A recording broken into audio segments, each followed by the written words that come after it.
And we are live. We're broadcasting. I'm professional. I know what I'm doing. Welcome back, everyone, to our Traveler campaign. This is episode 9 of this short season, and it is the second episode of the final story arc, which I don't know how many episodes it's going to take us to finish this final story arc, or if the players are going to do something completely wild and take us down a completely different path, and then I'll have to completely recalculate. All of these things can happen and do happen in tabletops. I believe Ghost said he had a really decent recap for last time, so we're going to let him go ahead and roll with that.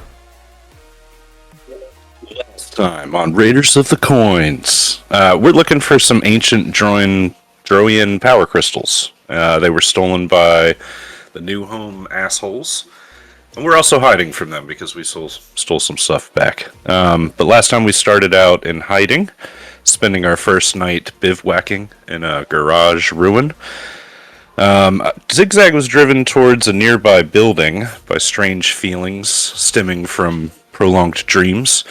And the next morning, we saw strange bat/bird-like creatures flying around the ruined city. Low on rations, we set out exploring the area of the garage and around our air raft, our car. And a horrifying tentacle beastie thing we called a trash octopus. It grabbed Zigzag and tried to eat him, and then it spewed acid on John Reese and almost ate him.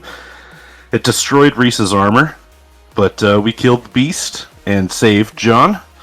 And we came to a door blocked by rubble. Zigzag and Robo-Gus went out to scout ahead, and we found a sealed room of an ancient museum. And Zigzag was drawn to a relic that downloaded tons of data from the past visitors of the museum. Some sort of elder device. It's way older than the museum is. But the inhabitants of the ancient city found and imprinted it on it like psionically. Some sort of recording device storing the memories of countless ancient visitors. So his names and relations have gotten a little muddled, but Zigzag now knows how to speak and write ancient Droian. Zigzag also realizes that some of his haunting dreams are actually from this, aboard this elder ship, and that the ship or something important on the ship was hidden within the city, so Zigzag's still being drawn to that elder ship. Maybe their memories of an ancient Droian engineer. But we're trying to find it. We're still searching the area for resources. John got some archaic armor. Zane pulled a long blade sword from a stone. And we crossed the hallway from that area, and we found some admin offices and restoration area. Where I spent a lot of time, and I apologize again, gentlemen, for taking up some time, just to build this Droian armor with wings that I've had for a while. So I got that working, and I'm super excited for it. We also found some more weapons, including a large plasma jet cannon that we put in the car, and a large wrench. Otto Weber got an arc sword. It's kind of like a lightsaber. Then we hunted and we cooked local iguana. We recycled some water. We slept in our car the second night. And we realized that we had the Droian coin and the coin slot apparatus. We also had the Droian medallion. We had the Droian leader rod. And we know that the Zenith of Discovery has a hateful working relationship with the Serpentina race. And the temple of, cybernetic unity? Synthetic unity. Synthetic unity, thank you. But we catch some sleep, and, we had the bats in the city flying around in the distance. Zigzag practiced flying early in the morning, and it didn't work out very well the first time. But anyway, we had iguana tea on our third day, and we started hunting for the elder ship in the ruined city, thoroughfare that was outside of the museum area. We were swarmed by bats. We had to escape into the ancient sewer system, but John was shooting at them and gained a bunch of attention from some Serpentina down the way, and he also got swarmed and almost died. We threw him down the sewer hole. Actually, I think the doctor did. And barely survived the encounter with the bats by hiding in the sewers. We made our way through a couple different sewer rooms using... Well, I guess we got trapped in one, and the water started rising up, and we had to figure out how to get the water to go back down so that we could live. It was all very tense and scary. And currently, we're still down here, and we're hiding out from the Serpentina that would absolutely destroy us when they find us. That's a pretty good recap. Kizik said your sound's just a touch loud. Okay. I suspect you may be able to just talk softly and be fine. I also brought you down a little bit in the Discord chat, but my experience is that doesn't actually help at all on the stream. It only changes your volume for me. So, let's see. Odubs, did Ghost miss anything in his recap that you remember? Well, going through my notes while he was actually doing that, the only thing that I have on here that's a little bit different is actually the quantity of bats/birds that like to swarm at you at once is anywhere from 20 to 30 at a time. Reese did find that out, and of course, shooting at them is always a bad idea. And yes, but those are some of my notes. I have a bunch of notes that had to do with Zigzag, but I think they all matched up with what is going on with Ghost. So I'm good. Okay. Rex, what did the good doctor? Did we miss anything in there? So the Serpentina know where we're at. They're in the room behind us. They followed us down, but we locked the door here as we got the water drained in the room that we're at. But we're currently locked in the room that we're at with the Serpentina behind us and question mark in front of us. And that's where we stopped. Indeed. Yeah, good call. Kizik, your inputs / house sound check. I will point out that we all didn't go hunting. I explicitly went hunting, and I successfully snuck up on what I thought was going to be a rat, but then the iguana popped out of nowhere, and I shot him with my smart gun, and I thought I had missed it, but it zipped down at the last second, and I got two, and then I had to carry him back, and they were really heavy. And we have two options going forward. We could either go forward and hit the next locked door, or we can go straight up and see what's in the city. And I vote not going straight up to see what's in the city. Well, as we get through that recap, let's open the scene. I mean, you guys, the water's still like dripping and draining out of the bottom of this room. You guys have just enabled these floodgates to drain the water out of the room. And as we come over the scene, you've got Gus floating down, who almost got short-circuited from this is probably not his favorite environment.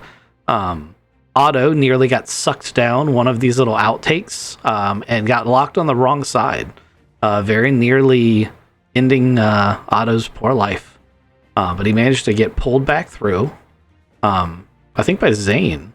Or was it Zigzag? It was either Zane or Zigzag, because Mr. Reese was playing goalie at the two outtakes. And, I imagine you all are just panting for breath and, recovering on the floor of this room after this very intense moment. Zigzag's hand was the one that pulled me out, but then I was told that Zane did a lot of help too. And by Zigzag's hand, I mean Zigzag's powered armor, Droian form of a body hand. And yeah, I'm exhausted.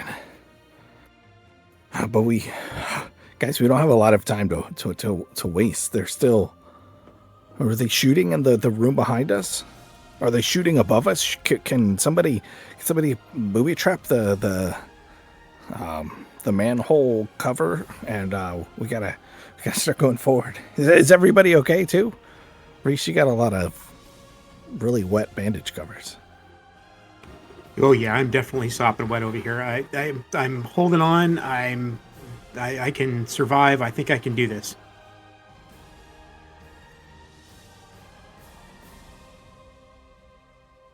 No time like the present. So they are in the tunnel. Are they in the chamber right behind us then? Is that how close they are?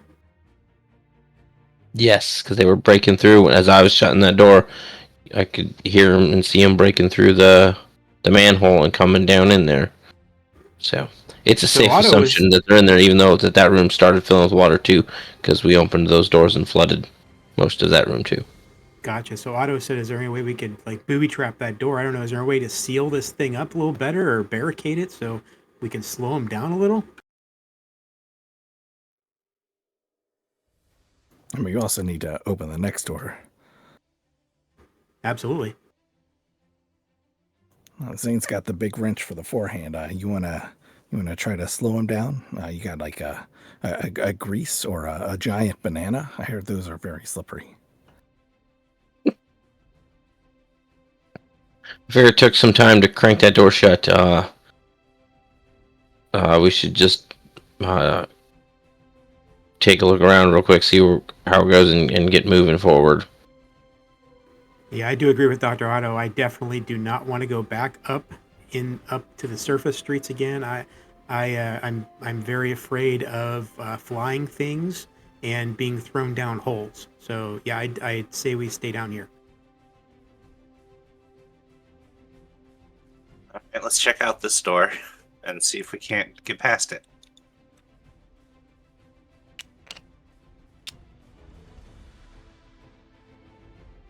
Door mechanism looks more or less identical as to the one before.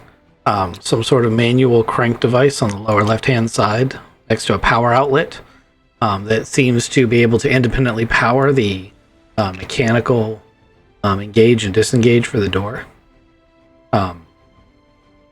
Beyond that, you'll have to ask questions.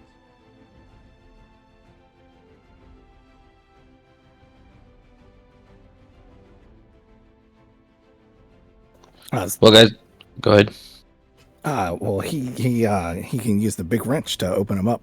But in the flooded debris, are there any like spare robot parts, anything with a battery?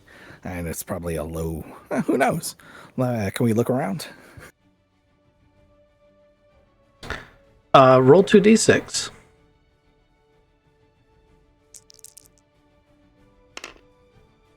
Oh, that's a 9. 9 is still a 7 at -3, but let's roll just to see.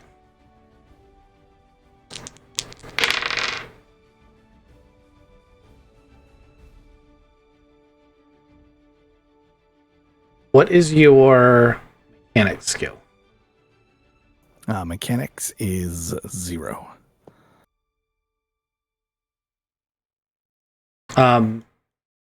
You find a bunch of devices. I mean, this was an active city at one point in time, but it was an ancient city, so the devices are very foreign to you. And you find several packs that could be power packs. Some of them could be chemical power packs. Some of them could be the type of like Dawn power wash stuff you use to clean your sink out with. There are a variety of things that could be what you're looking for here, or they could fill the room with nauseous gas.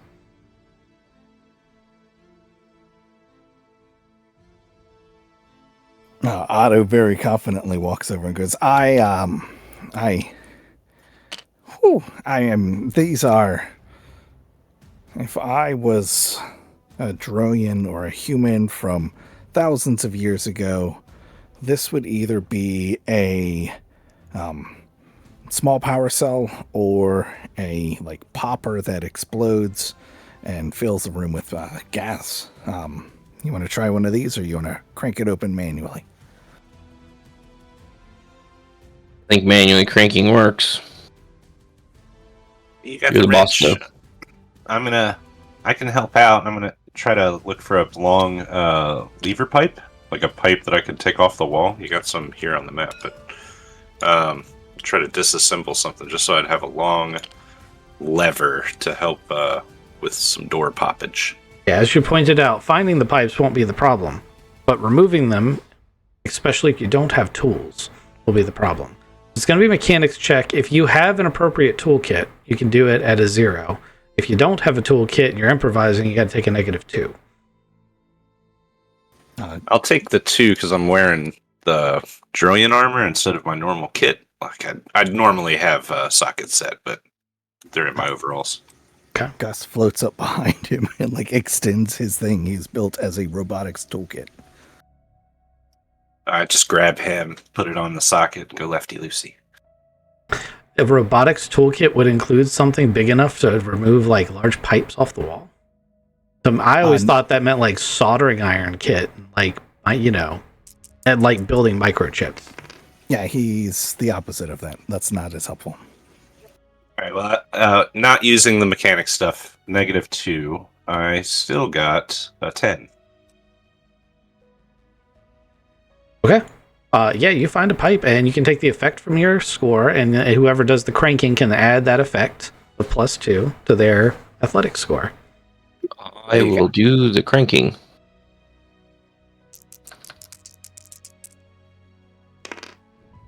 Yes! Back to these dice. So with the 2 and my 1, for a total of 6. It's encrusted with the nastiest stuff you've ever seen. And even with all your weight applying leverage to this pipe, you're not going to be quite able to push it down to open. As you are doing this, you are going to hear the telltale signs of begging on the opposite door. It's like gummed up or something. This thing hasn't been greased in thousands of years. So I'm going to take the pipe and switch it to the other side and go back and forth with it to try and unbind it a little bit before cranking down on it again. Okay, I'm going to treat this as you pushing the roll. Okay, so go ahead and make the exact same check again. You can even still have your +2. That's way better. That is 14. fortunate. Okay, you do your wiggling, your wiggle, and then you apply full leverage to it, and with the incrustation around the mechanism cracks and breaks, and you manage to click the door open. And as you hear the door click open and this thing start to manually slide open, you hear the bolts in this door that they're banging on engage and realize you can only open one door at a time. We may have actually known that last time. I can't remember if I told you.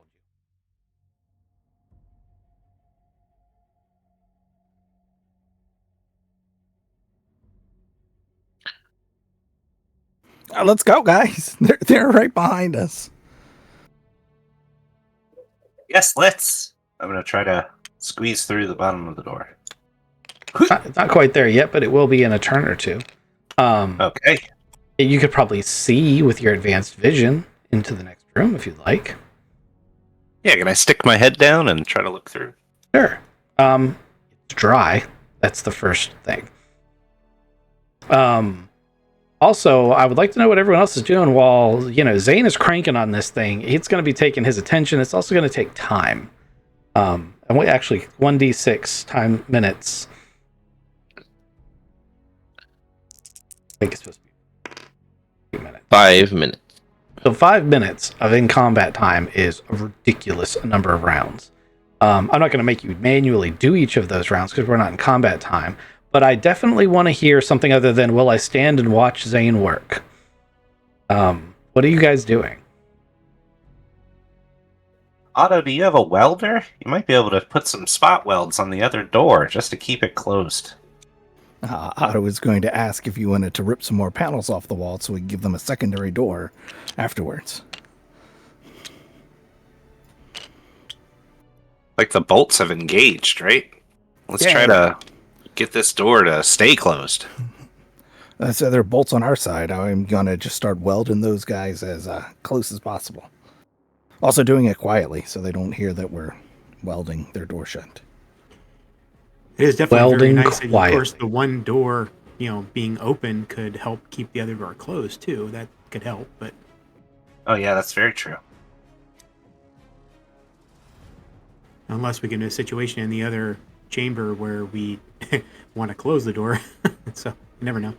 Do you want to start gathering up some debris then in this room so that you can try to block that door from closing once we have it opened? Yeah, so I'll start grabbing some stuff and see if I can make sure to prop it underneath the door to keep it from closing. I'll do that. Guys, there's another option. We can, as soon as we get it open and get through, we can go and clog the grates again. Because if you remember, the water's still coming in. It's just draining faster than it's coming in. Because that's why we cleared all the drains. We can just clog the drains and go out and shut the door and fill the room with water again. That's true too. All good ideas.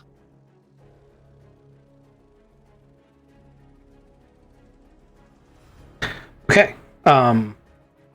Otto, because you said the thing that made my eyebrows rise the most. I'd like to have your welding check, and I'd like to know how you quietly weld something. Not like it has a volume control. I just look back and go like, shh, and then I flip my Prius glasses down. Oh, that's probably really bad. And then I think through and get an actual like welding pair of glasses that I'm sure Gus has got in there. And then I hear it go kss, kss, and it's loud and not quiet in any way, shape, or form. Okay. So that was just, you didn't actually have an idea of how to do that. You just were like, oh man, it'd be good to be quiet. Gotcha, 10-4. Not a bad thought. Just, I thought you had more behind that. I'm going to use my wings to block the area that he is welding from any water or any droplets that could come in and mess up these welds. So good call. you've got a big umbrella. I imagine that Gus uses a very small laser welder that's meant for like thin metal. So it probably does really short bursts. So it's going to be a lot of like, it's going to sound like he's peeing on the pipe because it's going to be melting the water off. It's going to be burning the water off. That's great. Have you seen those videos though of the laser engravers and like the sounds that they make? I want one so bad. We're going to go slightly off subject, but Creality just put out an at-home laser engraver that does like a tube. Like you put it in, it looks like a small wood lathe, but it's a laser engraver. Huh. And it's kind of cheap because it's Creality, and I kind of want one. But anyway, I would make custom coins. That's all I do. It was really like the reason I almost got it was because the example video they show is writing wine glasses. Oh yeah, that'd be awesome. Yeah. So anyway. Slightly off subject, but we're all geeky bakers here. So, one of my soccer parents showed me a picture of his laser attacher that went on his Creality 3D printer, and a hole in his kitchen table where full power was too much for him. Wow. I'd have to see that to understand even how they did that. But I believe it because, before laser engravers were the at-home, hotness, it was make your own CNC router, where it would take, like, you'd take a Dremel tool and you'd mount it to the same kind of cross brace you use for a 3D printer, but instead of printing out things, you'd put like a block of wood under it and it would do a design using a drill bit and a Dremel. And those things were super cool, but I was always like, there's so many ways in which that could go wrong, Anyway, cool little side thing. We might revisit that off camera, just because I think it's all super cool. But but back to what we're doing here. So Zigzag is trying to assist Otto with doing the well checks. Give me Gus's mechanics roll. That is a mechanics EDU check.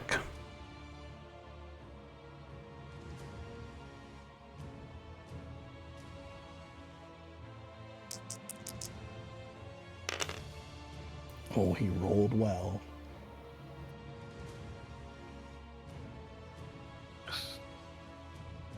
Oh, he has science roboticist, not mechanics.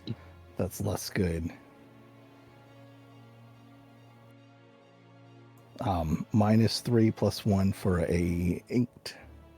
It's a pass, so he is inhibiting a little bit, like he's locking the pins in place, which is going to make it harder for them to open the door. Now, John is over here. It sounds like you're trying to pick debris up off the ground to like shove underneath this door. Is that the plan? So I know Zane had mentioned a different idea of us clogging up some stuff and helping to refill the room. But to get things prepped on one path, I am getting some debris and I'm kind of piling it up along the sides here to kind of get it ready, as if we could choose that option should we need to. Okay. Because I like the idea of us clogging things up too to make it refill here, but again, I don't know how that's going to play out, but we're trying to prepare for both possible scenarios. You guys remember why those pins locked in place on the other door? Because it sensed water on the other side of the door. No. 10 minutes ago I said it. It wasn't last session. I said it 10 minutes ago. Only one door can be opened at a time. Okay. Yes.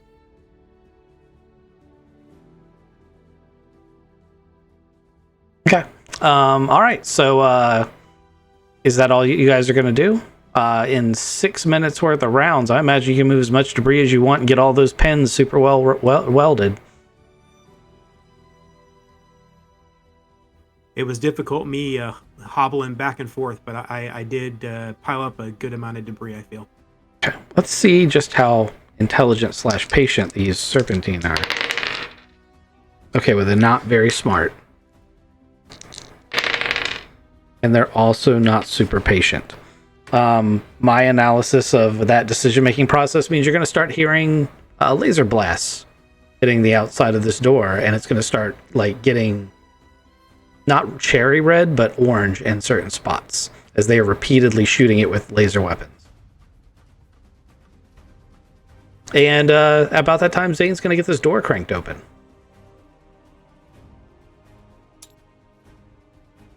Let's do this, guys. I'm gonna enter the room and stand by to make the decision, either block the door or close the door. I'm going to leave what was either a battery or a explosive pack right next to one of those hot things and then run as fast as I can to the door. Okay. So you're going to because halfway up the door, so I imagine you're just resting it on either one of the pin slots or on the door handle. Yeah. All right. You know what? Let's get you to do the roll for it. Give me 2d6 and roll it.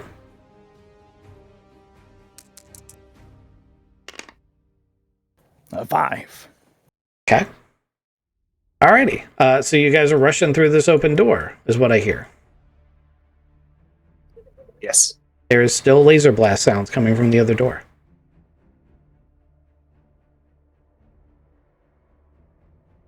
John, you coming through?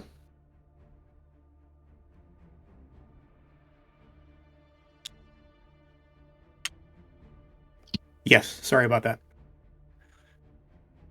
Hey, they're gonna bust through that door sooner rather than later, so I'm gonna shut this one while we continue moving and figuring out this room. Any objections? Crank her down as fast as you can. Alrighty. Give me I'm a gonna check. athletics check followed by a 1d6 to see how many minutes it takes.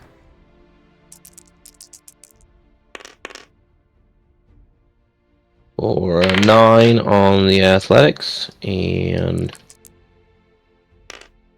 5 for the time. Okay. You're cranking. They're blasting. You guys are in this room. This room is dry, but there's a whole bunch of debris and shit in here. The power seems to be on in this room, and the overhead lights actually seem to be working. And I mean, for how old this tunnel is, this is probably the room that's in the best repair so far that you've seen. Other than all the trash down here. If I cross the room and try to open this door, will that make this door go down faster because they can't be open at the same time? That would require you to try that.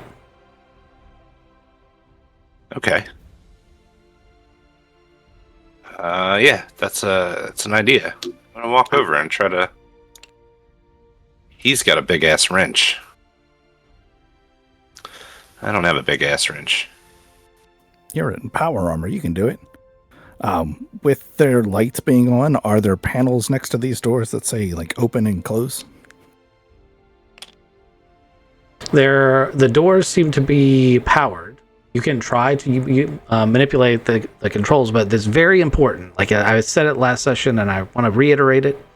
You don't know what any of the shit says.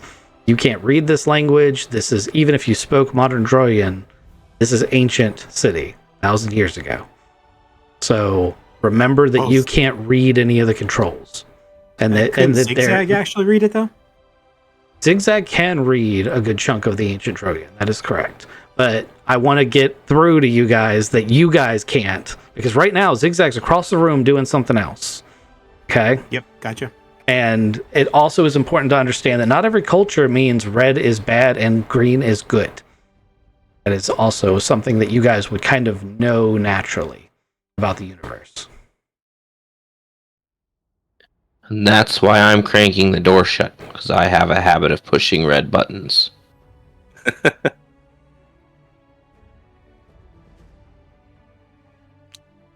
Especially ones that I have no idea what they do. So Otto's now looking at a button, maybe 2 buttons, and he doesn't know what they do. That's correct. I will say that one of them is red and one of them is green. I'm going to actually start helping Dr. Zane and see about closing this door a little faster, see if I can do anything to support him on that. Okay. You need to specify what you're doing to support him, i.e., earlier they grabbed a pipe and gave him a lever extension, and there was a roll for that. Sounds good. I can help give him some extra leverage on that pipe to be able to do that.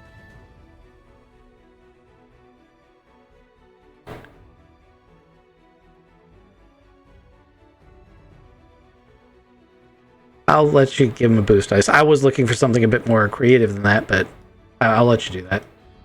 That'll give Zane a boost dice, but Zane's already rolled. Like that roll is finished. We have our numbers. So metagame wise, like all you're doing is adding flavor at that point.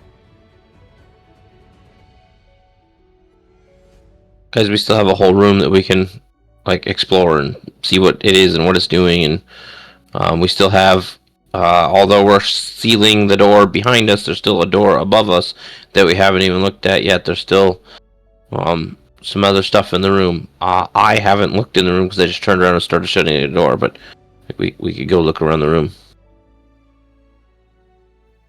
Good point. Fair enough. Okay. So Otto's staring at the control panel. Zigzag is trying to figure out how to turn what is in essence a bolt without a wrench. Zane is cranking furiously, and John is clapping, going, "You got it, man!" That's right. I'm just, cheerleading. The bolt without a wrench, I realize that I don't have a wrench. Is there a panel with power over here? There is a power with panel over there. There's a red and a green button. There's nothing written on it in any language that I'd recognize? It is written in Ancient Trojan. You do recognize the buttons. Green says the equivalent word of safe, and the red button says trip. Oh, shit.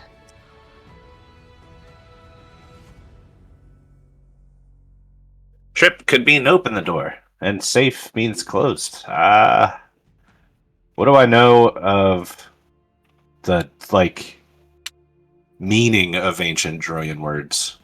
You have a little bit of meaning. Also, this room's cleaner, so the writing on the door would actually be more telling than anything else, because up until this point, that would have all been rubbed off. These are emergency bulkheads. They are not designed to be opened and closed the way what you're doing to open and close them is manually overriding their intended functions. They are not meant to be used as doors for you to pass through. They're meant to keep the city from flooding in the event of an emergency. So trip could mean open. But it could mean open all of them, and it could also mean open that one. That's true. It could also have nothing to do with the door. Yeah, that's true too. Could be the light switch.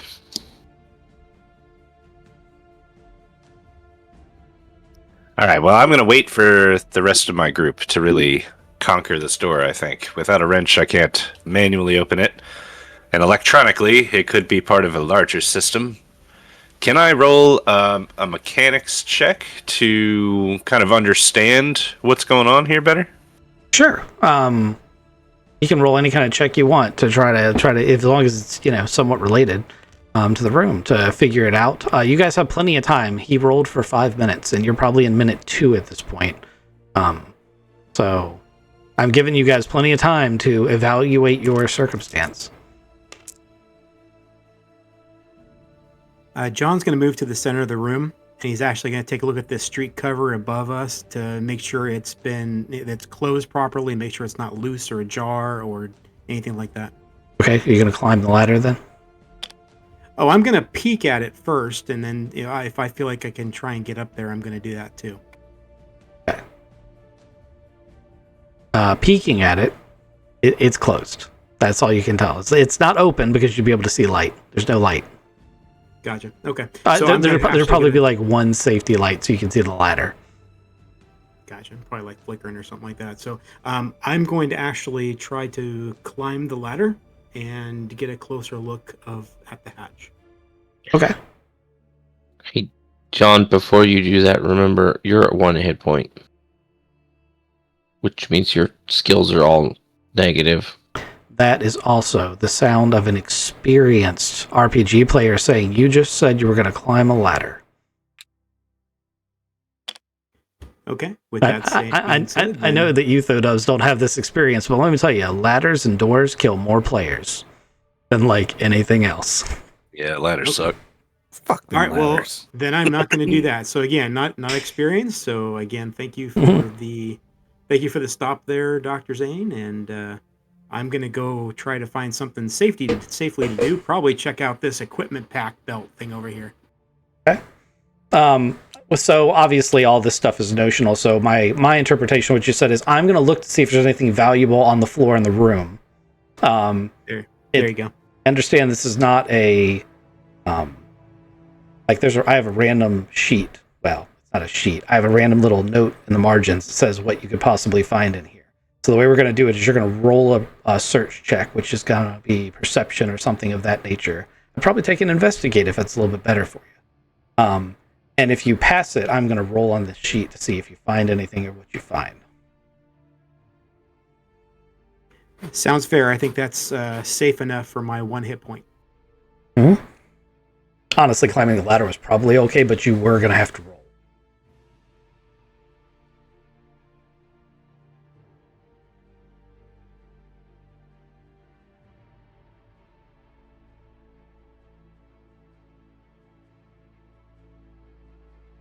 Are you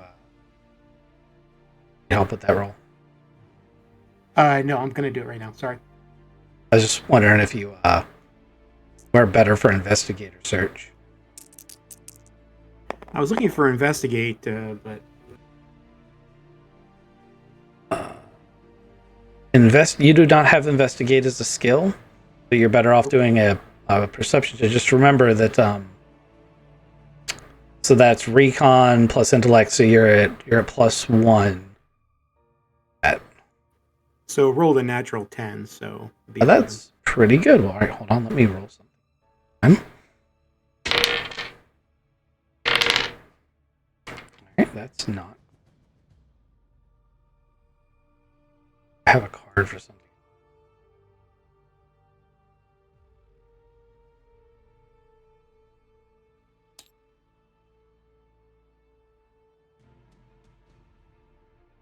Up.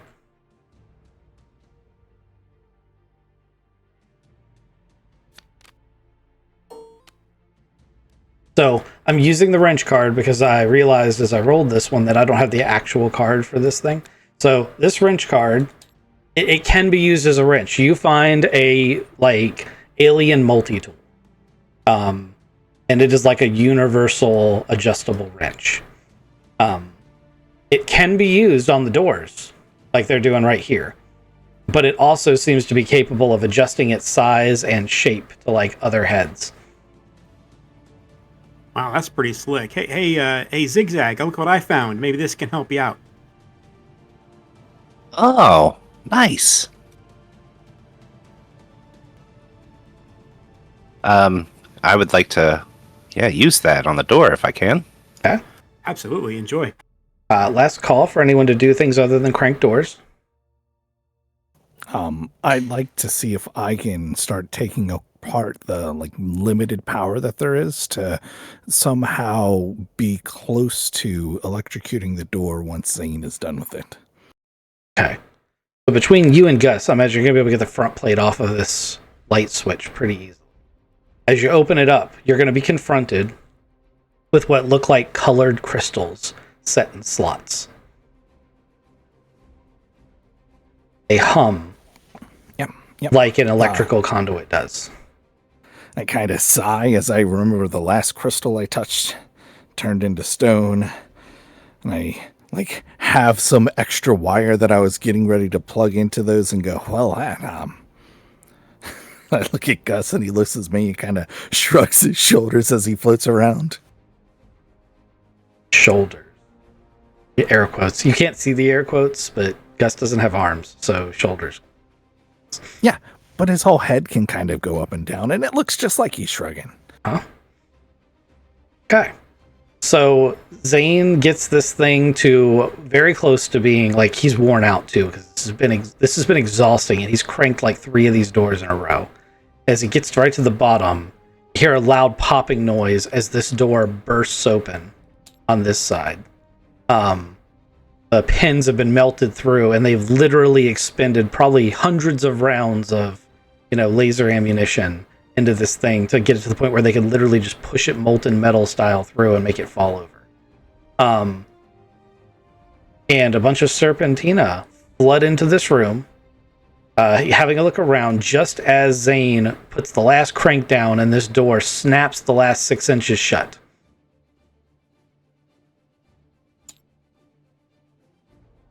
Zigzag, open the next one, quick! Are the power crystals that he found, are they like what the Trojan village is looking for? No, but you would know because you have seen these crystals before, because they are inside the leader rod you've learned to take apart and put back together, that these crystals are the Droian equivalent of a microchip. So they don't do electric wire. They're conduits. They basically shoot power through them that is encased in a electromagnetic insulation. So like the pipe is self-sustaining. The power that's running through it actually creates the containment field that holds the power. But there's no like wire per se. The conduit then shoots that power into the back of a crystal that distributes power to other crystals, and then those other crystals do specific things. And those crystals and systems tend to be very modular. So they're valuable and we should take them. They could be valuable, depending on what their functions are. All right. When our door that first door snaps down, I'm going to start cranking. But I don't know anything about the crystals. I was just asking above the table. Actually, your Zigzag does know about the crystals. Oh, I would see that he was messing with them? Yeah, I mean, well, not just see that he was messing with them, like you would look at it and it'd be an unconscious thought. Like, if Zigzag were to be like, huh, I wonder how that works, it would just pop into his mind. Okay, got it. And it might even freak him out a little bit, because he might stop and go, how do I know that? Like, how I know what that looks like underneath that panel, and I've never taken that panel apart. This should be a little disconcerting for Zigzag.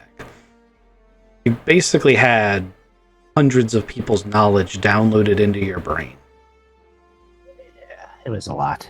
Also, you're probably starting to get quite a headache at this point. It is an athletics strength check to crank this thing. And while I imagine that's not a strength of yours, I'm going to make Zane start rolling for fatigue at this point if he's the one that sidles up to the door. I've got zeros in it all, so it's all just going to be a wash. It's no -3. I will try. And hopefully this roll is... shit. It's a 7. I concur. That roll is shit. I'm going to burn a player point to make it an 8. Wow. Okay. Well, as soon as you crank it the first little bit, so roll a d6 for me. As soon as you crank it the first bit, once again, locking pins snap in place at the door over here. Exact same scenario happens. I got a 6. It's going to take 6 minutes for you to crank it. And it's not really about strength, because the power armor is helping you with the strength quite a bit. Actually, you may want to read that power armor card and make sure that it doesn't give you a plus to strength. I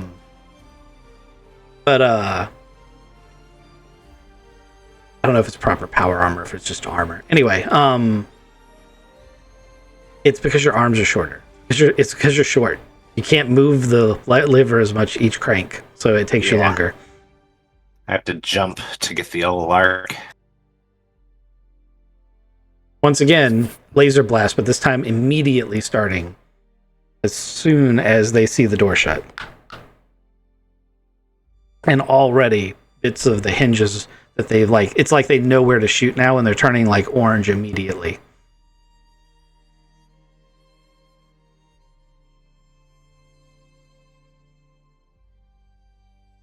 That's going to be a problem. Is there a fire suppression thing that I can find downstairs?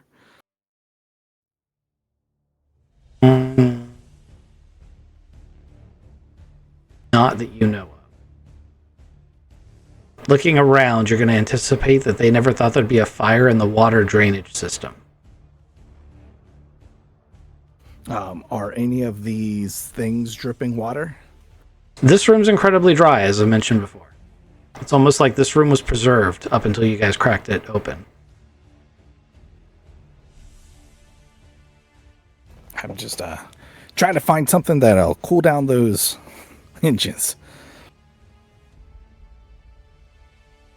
Not sure if Gus is equipped with anything like this, but does he have any type of liquid nitrogen spray type of thing that, sometimes robotics things have?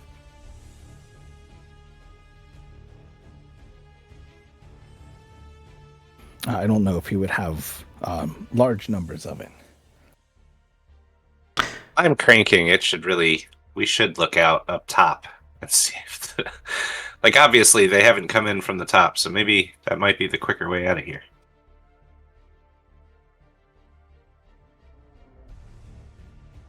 Just realized we've got one more room to go before we're across the city. If we go up top, and we don't know how many of them were up there, or how much this is, but it could be a good idea.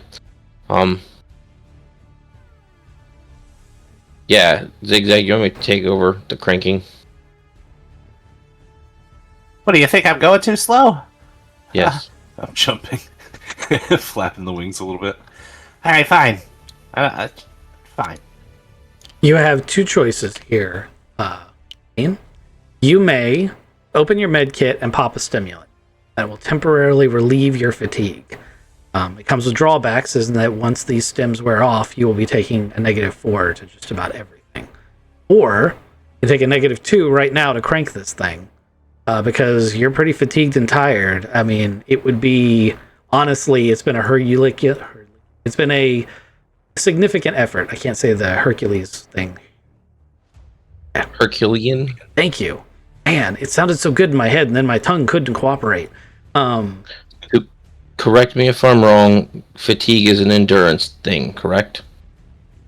So what fatigue does is, as you go along, it starts adding negatives to your checks. It is primarily an endurance thing, but it's one of those things where the GM discretion has to come into it, and basically, I have to implement it against your character to do this task because of what you've been doing. So there's no getting around the -2 or taking a stem, or like you have to do something here, one way or the other. I'm gonna go with the taking the -2. Okay. And long term, the only thing that gets rid of fatigue is taking a nap. Taking some rest. Agreed. Okay, so is this one going against strength or endurance? It's going to get strength. Okay. It's the exact same check. Roger. Assist him in any way. You can try. Not when I roll like that. 3? I'll take half and you take half. Like it's a 360 spin, but I'll take 180 degrees and then I'll pass it off. You want to try to. So if you guys decide to task chain this, you have to take his negative, and he rolled a 4. Yeah. All right, so I'm going to make this a mechanics check. By every time the wrench comes around, I have I'm going to hit the wrench down. It's like a counterclockwise motion, right? So as it comes around on my end, I'm going to use my wrench to smack his wrench so that it completes the arc. So this, I don't know, I'm floundering. It's like you're making miso. Right?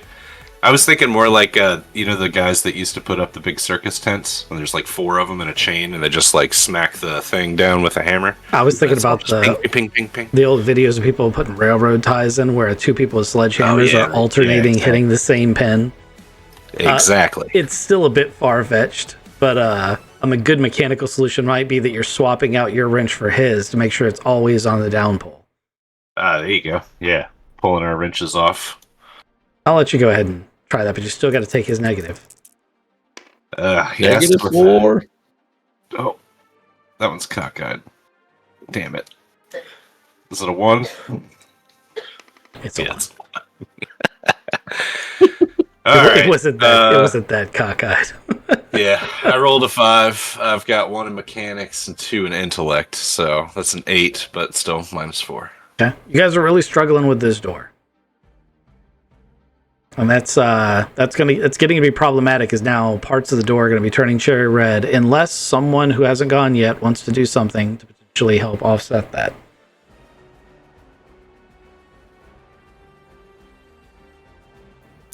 So Gus and I are here. We've got access to other pieces of metal.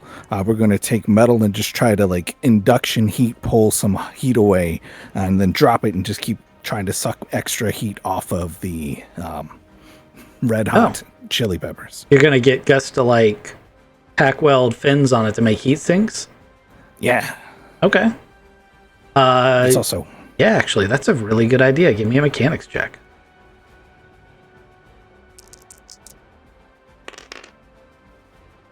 That's a 9 plus 1 is a 10. Let's say +2. Okay. You just bought a little bit more time. That seems to be working. John, anything before I move on to the next one? Yes, I still want to continue to look around through this garbage pile over here. Again, I'm trying to, continue to search for anything that might be able to help us or be beneficial for something with this door, actually, is what I'm looking for. Okay, rifling through the trash. Go ahead and roll me a perception check. It's recon plus intellect. I believe we said for you that's a +1. Oh, wow. A wonderful 4. You pull out what you think might be an alien candy bar or petrified turd. It's 1,000 years old. It's really hard to tell. It's probably not helpful, though. Ew, and I'm going to throw it on the floor and wipe my hands on my pants. Holy crawls away. What's left of your pants, because you're all bandages now. That's right. It's just, rags. It's like I look like a mummy. Okay. Everyone thank Otto, because he just stopped a really bad thing from happening. Thank you, Otto. It's pretty obvious that this engineering trick of heat sinks is actually working rather well and is cooling down the pins that the Serpentina are wildly trying to break through with now. And he can hear them, like, getting frustrated on the other side of the door. Good job, man. Good job, Dr. Otto. All right, other than the two guys cranking the doors, top of the round, or it could be the two guys cranking the doors if one he wants to stop. Let me know. What are you guys doing? I don't think I'm making this go any faster. That's distinctly possible.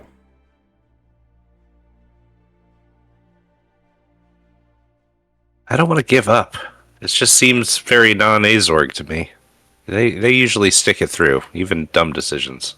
I mean, sometimes dumb decisions are all they got. They got little bird brains. Yeah, it's like he is panicking right now. He does not want to be caught by these fucking snake dudes. I imagine that Azorgs probably have a natural fear of reptiles. Yeah, it's a very terrifying thought to be trapped underground with snakes coming after you. So yeah, panicking. I think I'm gonna stick with it. That's really what I'd do. Okay. And I don't think I'm thinking very well. Okay. Otto, John, additional bright ideas?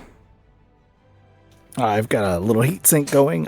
Is there a way I could generate some kind of fan to blow air and keep air circulating around those suckers? Oh, you mean like a ventilation system that's part of the tunnel, or you mean like out of spare parts? Yeah, I don't know how many. Oh, I have 6 seconds. So I am looking for a tube that's got like a little hole on it, and I'm going to try to make it so that is angled towards my heat sinks. Sure. Roll me a perception check. 5, 6, 7, 8. Okay. You find a piece of ducting that you can basically hook to the ventilation system that's above you and try to like leach heat off of the heat sinks towards the ventilation duct. And you're not sure how effective it was, but it seems to be there and hooked up. This piece of dryer vent somebody threw away, ancient dryer vent. 1,000-year-old dryer vent. Yeah, it's all crinkly, and you know how the plastic gets like really brittle with age. It's like that times 1,000, but it's super sci-fi, so it still works. There are now my fingerprints in it. Okay, so what's going to happen next? Because there's a significant gap between how many rounds we have to have the door open and how many rounds the Serpentine. Is the door is going to pop up a little bit. They're going to get like that first level up. And a crack is going to appear at the bottom of the door. I am going to go over and see if I can shoot their feet underneath the door. Okay. You're firing blind. Unless you're going to lay down on the floor. I am going to lay down on the floor and see if I can get a view of what's going on in the crack and then shoot what I see. Okay. So you lay down. And as soon as you hit the floor, you realize that you're face to face with a snake. Because it's very easy for them and their serpentine bodies to get flat on the floor. Furthermore, you realize that they have like flexible endo structure, so they can probably squeeze through that crack. You may also take a shot if you'd like. Okay, good.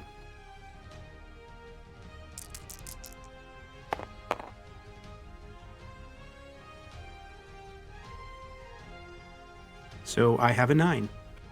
Okay. Add your effect to your weapon damage and give me your Like, assuming it's your revolver. Everyone else who doesn't have ear pro on, go ahead and roll me for ear bleeding. Tinnitus.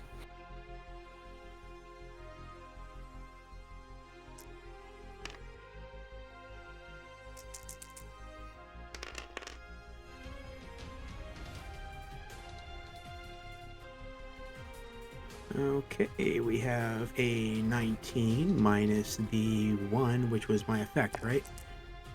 Plus 1. You gotta roll a 9, so you add a 1.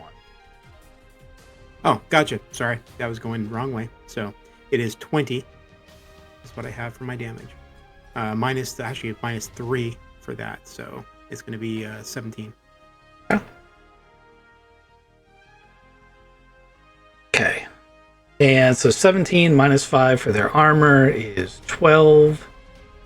That takes them all the way down on so taking them all the way down on endurance in one round means you've rendered them incapacitated but not dead.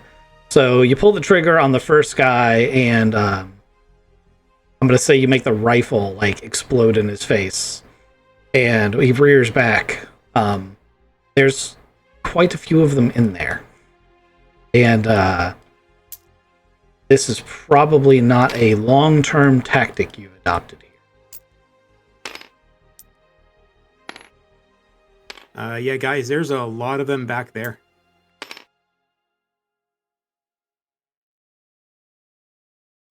Oh god, oh god, oh god. Yeah, so me shooting them is not going to be a very good long-term thing here. We need to get this door closed somehow or something. Also, you fired twice on the surface, you fired once just now. This thing holds 6 rounds. So, got 3 left that I've kept track of. Yes. Yep.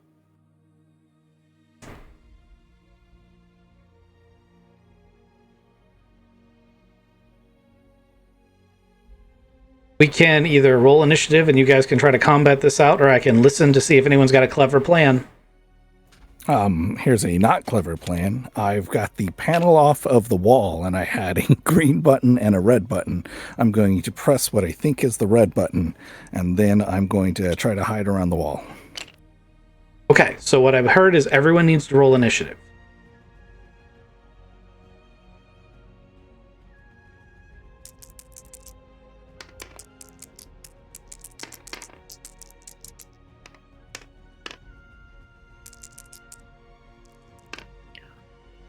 Well, 9. 9. I got a 10. Baddies are going on 4, so it sounds like all the good guys get to go.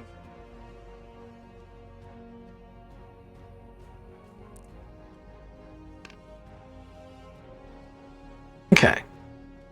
I'm going to open this up, even though Zigzag rolled higher with Otto's actions, because that's what made me do the initiative check. He presses the shunt trip for the electrical stuff in the room, and all of the electronics shut off, completely bathing the entire room in darkness for a second, as he stumbles around the corner, because I don't think any of you have night vision. Oh wait, no, I know one of you, at least one of you has night vision. Then the emergency light comes on, and it's very, very dim.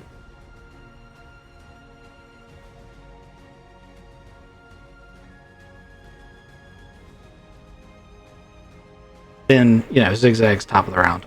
So. all the lights just went off. And then the emergency light came on. Emergency light came on. I mean, And that door is cracked. that door is cracked. And they're about to start shooting, and they're right across with a pretty clear line of sight to you.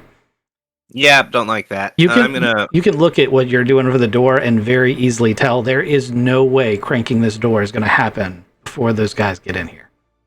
Right. Backs to the wall. We didn't get out of here in time. Zigzag's going to. Ooh. Man, is there like a large piece of wood or some sort of like shit I could get behind? Oh yeah, there's you unlock mounds of this? there's all sorts of mounds of debris and shit, especially Okay. Zigzag. Yeah, so I'm gonna dive behind a pile of debris some move and dive, so I'm going to try to make some cover for myself. Okay. Zigzag starts making a nest. Otto, your turn. That button didn't do what you hoped it did.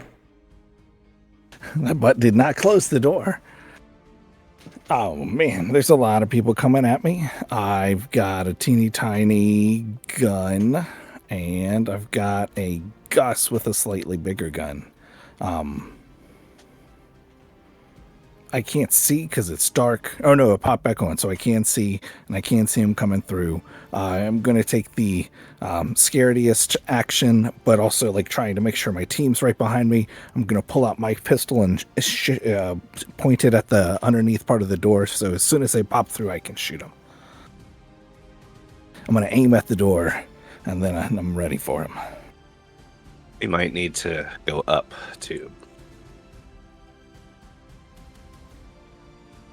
Yeah, and the captain's trying to make sure you guys have a chance to run away. Okay. So you're holding action. Peace. It's your turn. I am getting away from the door, and I'm actually going to hide around the corner over here. Again, I'm trying to get as much cover as I can. I'll have my weapon out as well, but I'm going to be holding as well. Okay. As they're setting up a kill zone on the little breach on the door. Zane. I'm gonna run over to the main part of the room here and do a quick look around to see if I can look for any sort of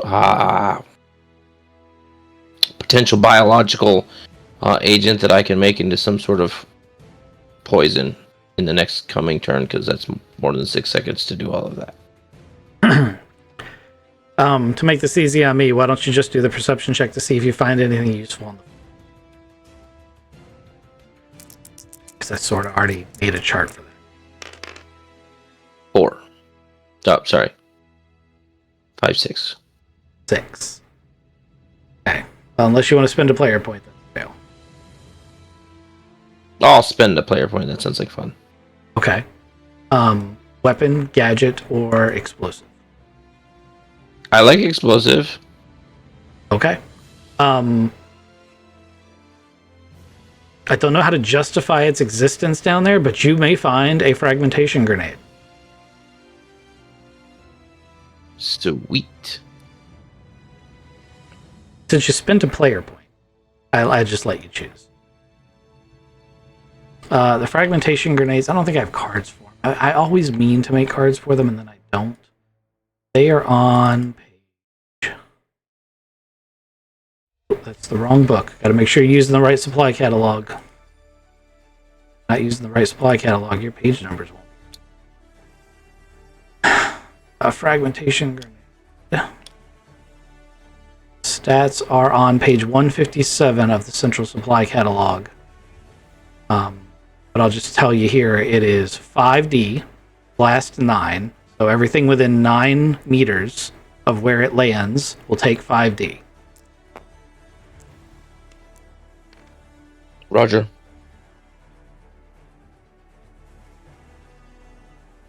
Or I should say where it goes off, because you don't have to throw it. Okay. Next up are the Serpentina soldiers. Only one of them can fit through at a time. The first one fires blind. You guys are all in cover. And because you're all in cover, he doesn't really get to do anything, and he wiggles through, which everyone who's holding action, which I think is just John and Otto, get a chance to pull the trigger and try to shoot him as he's squeezing through the underside of the door.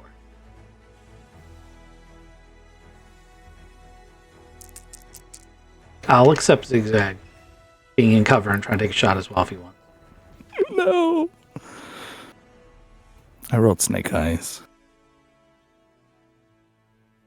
Okay. That's a critical fail.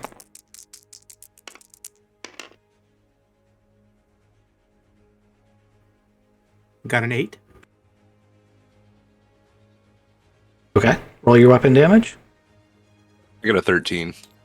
Add your effect, roll your weapon damage. Damage 20. 20. 22.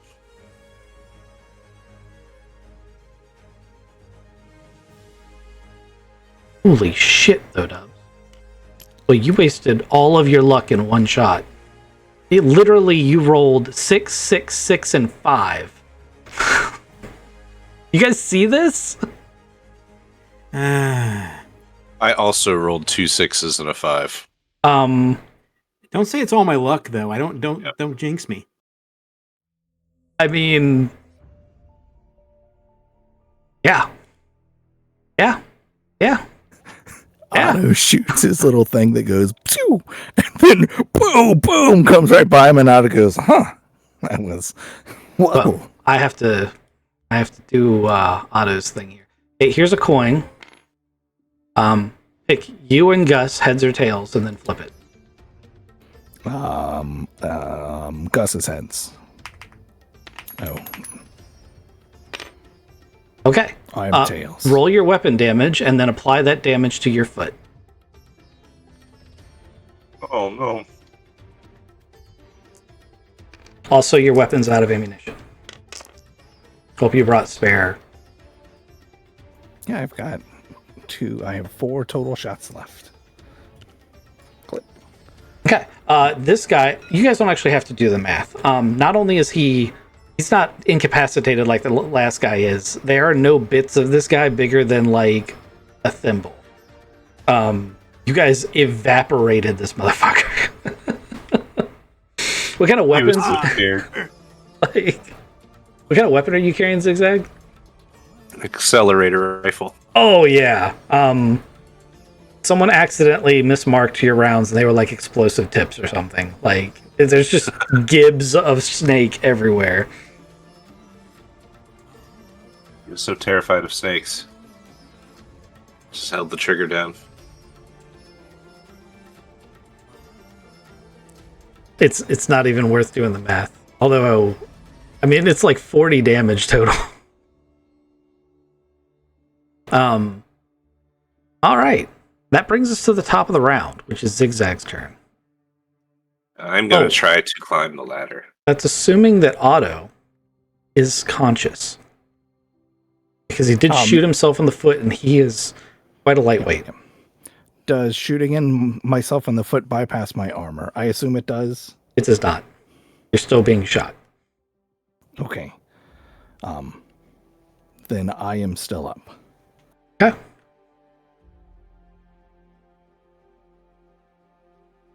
Okay. But I'm hurting and screaming in pain. Zigzag, you're going up the ladder? Otto's been hit. Then yeah, I'm going to go to the center and try to climb. Okay. You can use athletic strength with just the traditional one, or you can try to use your vac suit's functions to like scale up the pipe without using the ladder, making it a harder vac suit check. But it might be better for you skills wise to do that. That's very true. It's a +4 to try to do that. So I'm going to try to do that. Oh shit! I rolled a 5. So 9 total. That's still a pass. It would have failed the other way. Yeah, definitely. So you scramble up to the top. And you get, we're going to say you get to the hatch. We will deal with the hatch on the next turn. Okay. Okay, Otto, it's your turn. Remember, you've been shot through your foot. Yeah, I'm hurt. I'm going to call everybody. I'm going to say, hey, we got to clear out of here. They're coming through again. And then I'm going to aim better this time, not down at my foot. And I have to reload my weapon, so I can't aim. You can't aim if you wish to hold action to fire.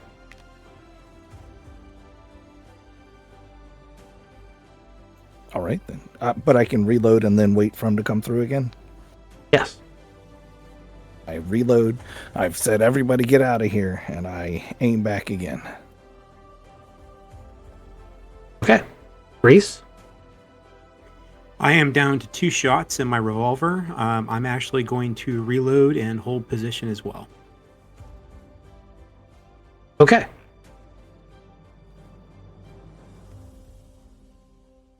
Zane? All right. I'm gonna be crazy. Is there is the door itself flat, or is there like stuff that I can grab onto on the door itself, like that I can lift myself off the ground? Oh, it was flat. It was smooth, and I would have normally told you that there's no way that you could do the thing you just suggested. However, one of your teammates has been welding these sharp metal fins to it. So there are things that you could latch onto. They are jagged pieces of metal that have been spot welded, like tack welded to the outside of the door. Go big or go home. I'm going to sprint up here, roll a grenade under the thing, and jump on the thing and hold on for dear life. Yeah, that's what I'm going to do. Give me a athletics check of some variety, strength or dexterity. We're going to go with dexterity. Okay. You have heroic badass as a skill. Yeah. I was kind of figuring this is like the jump on the grenade moment, except for he's trying to shove it in there. Yeah, just give me that as a skill, because you don't have to throw it very far. You just need it on the other side of the door. Really, The dexterity check is to see if you can get out of the way. If there's time for a good roll, now is it. 6, 7, 8. I love it. And I'm going to scream for the king, because I'm the king of England. And I'm going to throw the... Nice. I love it when it's that close, too. 1 point less, and we would have been rolling the damage for you. So go ahead and roll your 5d for what's going to happen to the other side of that wall.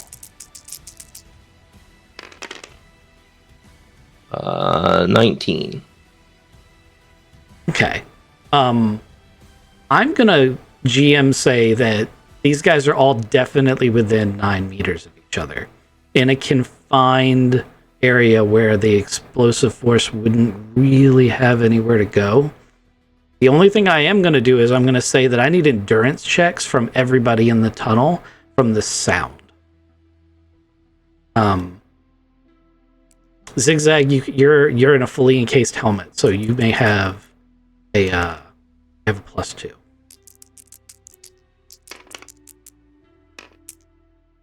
And don't forget, everybody. Question about the endurance. Since I have the 1 hit point, does that affect my endurance for this roll? Yes, that's exactly how it works. So your endurance is a -3. Okay, so I rolled a 9, which puts me at a 6. Okay, so you failed. Anybody else fail? I got an 8. I did. I rolled a 10 and have a -1 because I have a 4 endurance right now for a 9. Okay, so it sounds like Zigzag failed and John failed, right? Yes. Okay. Yep, I got an 8. All right, so John and Zigzag, you guys are basically doing the Archer womp womp womp, like you can't hear any, like you're rattled, and you can just hear the high pitch wee. That's all you got, and that's going to go on like that for a couple of rounds. The rest of you, the other two who didn't, fail their check, the explosion's going to pass, and there's going to be like reverb of sound. But once that settles, all you're going to hear is silence. Oh, and the sounds of your companions going, "Can you hear me?" Mop. Mop. That's a weird chicken crow there. Zigzag. Mop. Mop. I mean, he ran forward. He was gonna. Oh man, you okay? We gotta get this door open. That Zane's one's a badass. closed. Zane, you saved everybody. Also, I got shot in the foot. No, we need to open a door. I probably will be okay. I'm going to start checking on people. I'm gonna start with Reese because he's already super injured, and I want to make sure that I didn't just kill him. It took no And then- physical damage. It's just Hey, what'd you say? Did we win? Did we? What? Did we win? I'm gonna give him a thumbs up. What? You know the saying goes, "Who dares wins." wow. Huh? I'm surprised that's the motto you went with. SAS, really? I mean, it's British. I had to. Oh, because you've got King Arthur's sword. Yeah, no, I got it. Yeah, that makes Yep, sense that was now. awesome. Yep. And then I'm gonna move over and check on Otto. Otto is looking at you with eyes wide, like, oh man, and kind of gives you a hand up for a high five, but is overwhelmed and there's sounds everywhere, and we still have to keep moving. And no, it's my foot's okay. I'm gonna grab Otto in his confused state and force him to the wall and sit him down, and then start working on his foot. It's go ahead and make a first aid check for it first.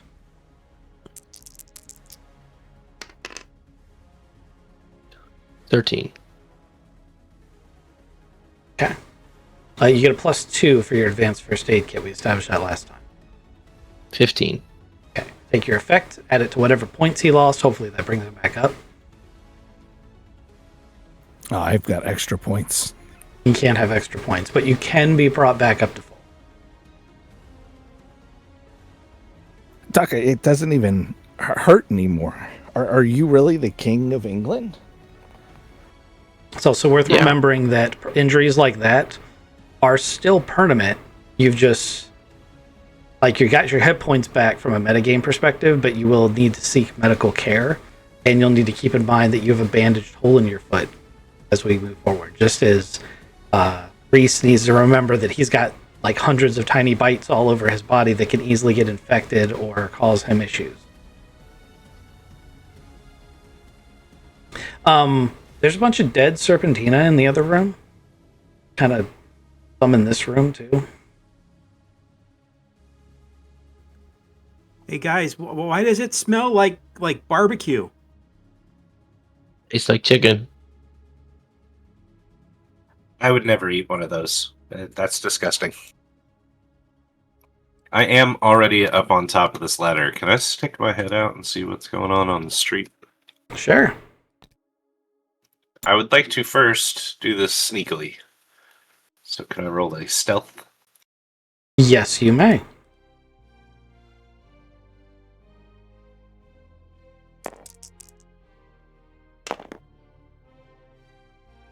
$10 total. All right. You do the cartoon thing where you pop the manhole cover up and leave it like in place as you look around like a turret. Head. Yeah.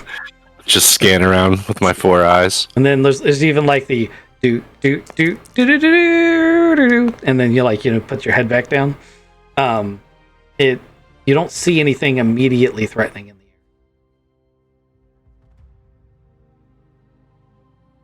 air. Okay, I didn't see any Serpentina up there, so if we had to, we could have gotten out this way. I'll climb back down to meet up with the rest of the group. Do you think they had any food on them? Iguana's nice and all, but we're gonna be here for a while still. Did you want to go loot their exploded bodies? Gus says some cultures have snake as delicacy.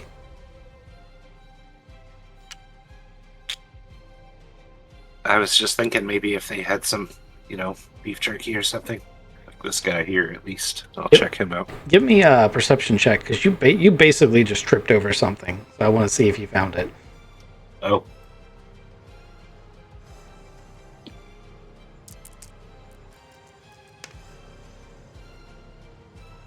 I rolled a 9 plus 4, 13.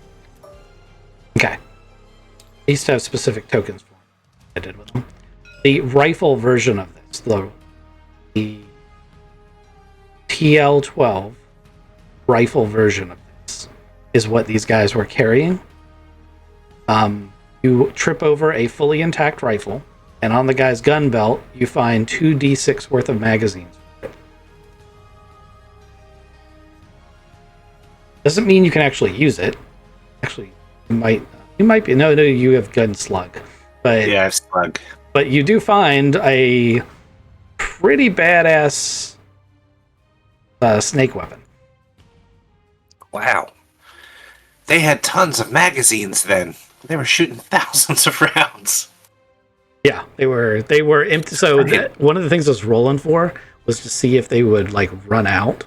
I deemed that one of them would have had a backpack with like probably 24 magazines or so.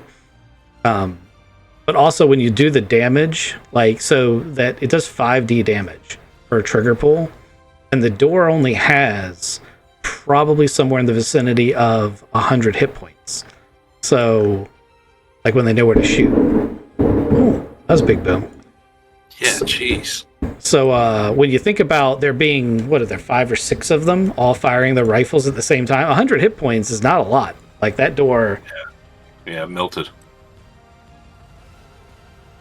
That All right. frag grenade was awesome. Yeah, that was a sweet move, man. That's how you spend a critical win. That's how you spend a player point to completely change the narrative, because that scene had a trajectory until Rex spent that player point. And that being said, now that Otto's healed up, I'm gonna sit against the wall here and just kind of. I'm tired.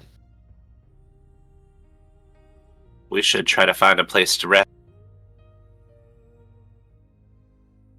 So what do you think? Should we try to go topside or try to go back through this door? We've got some cranking to do left. I'm gonna let you guys talk about that for a second. I'm gonna take a quick bio. I'll be right back. So Zigzag's still in his power armor. Zane's laying against the wall right beside me. He's exhausted. Did a whole bunch of cranking. Did a whole bunch of party saving.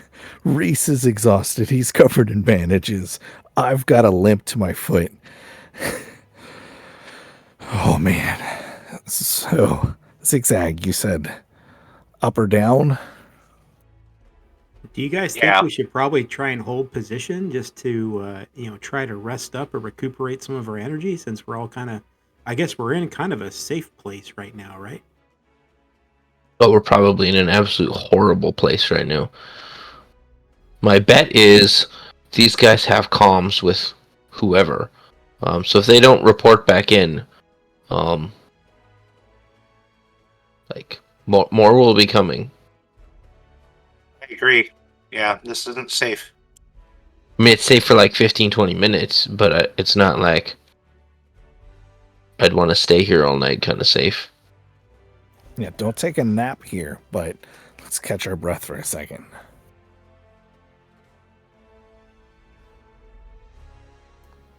Speaking of reinforcements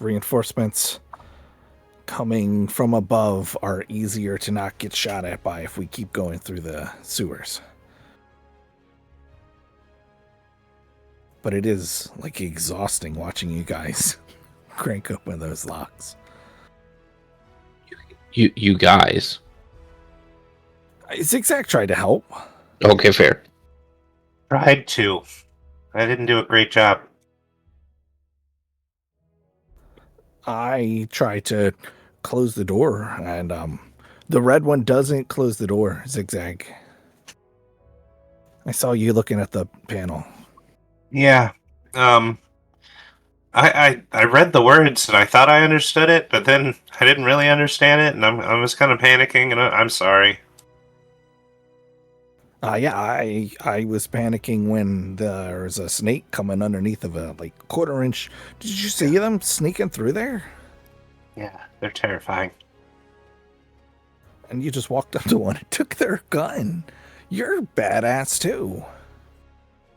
It is a neat gun. Do you want it? It's a laser gun. I don't actually. I'm no good with guns in general.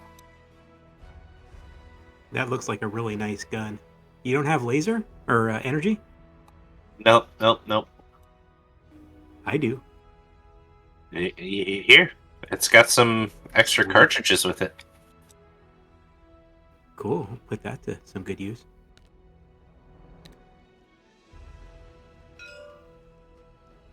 I'm back. How many cartridges did you roll for it? Oh, I'm sorry. Was it 1d6? It's 2d6.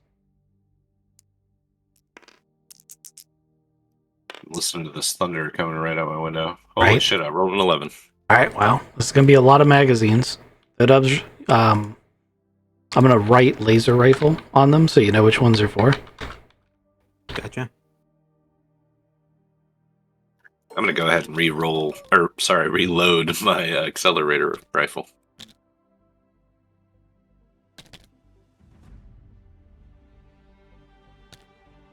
Wasn't done with that yet. Oh, sorry. Oh, good.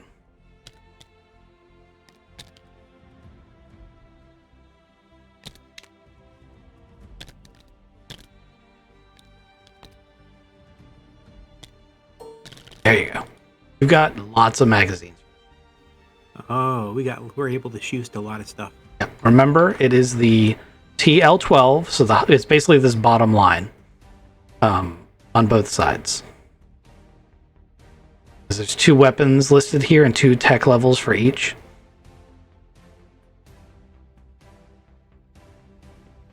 This is the thing that you guys got shot with in the last episode. Gotcha. So TL12 on the weapon part, and those 2 are the ones that we can use, or I can use. So it's the bottom line on both of those sections. So it's got a magazine of 25. It's got auto 3, 0G. It's 5D plus 3 damage. I didn't give it the plus 3 when I was using it against you guys.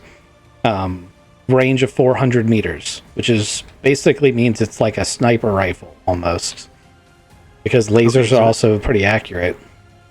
Okay, so this is the laser rifle version, not the laser carbine. That's why I said it's the bottom line laser rifle TL12. That's why I was explaining it. I didn't want you to pick the wrong one. There's 2 on here.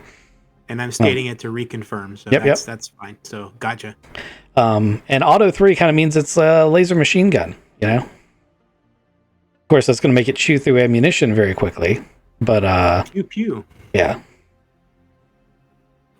Very nice. I will go ahead and switch to that being my primary. Okay. It also weighs 4 kilograms. Shouldn't be an issue because you're not carrying a ton of stuff because you're not actually carrying the plasma jet that you have over here. Correct. So.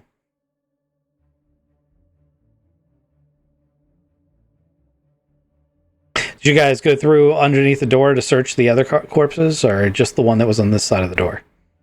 I heard you guys talking to each other, but I missed some obviously because I took a break. Yeah, we just recovered and made kind of no... I'm recommending we stay in the sewers. I acknowledge that I'm not very helpful at cranking things open, and we all... then you came back. You guys want to crawl through the viscera and loot some more bodies?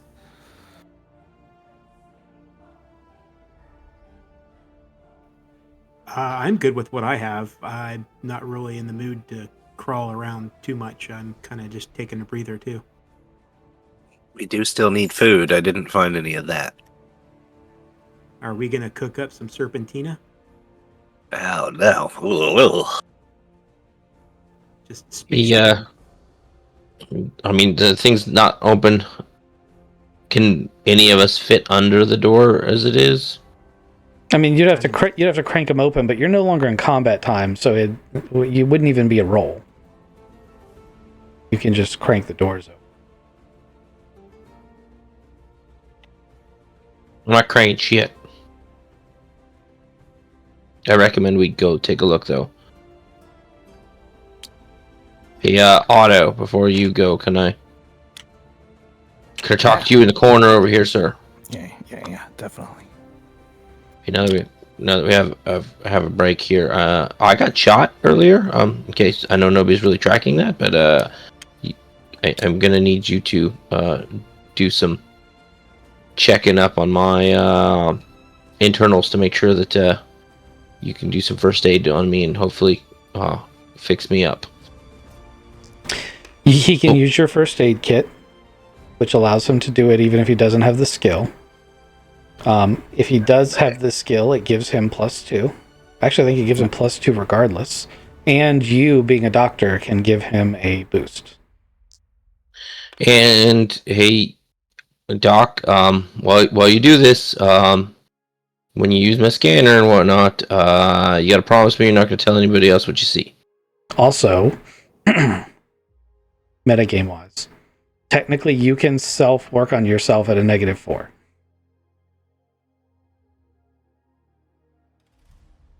Yeah, I'll let Otto do it. This will be much more fun. Ruining a beautiful moment.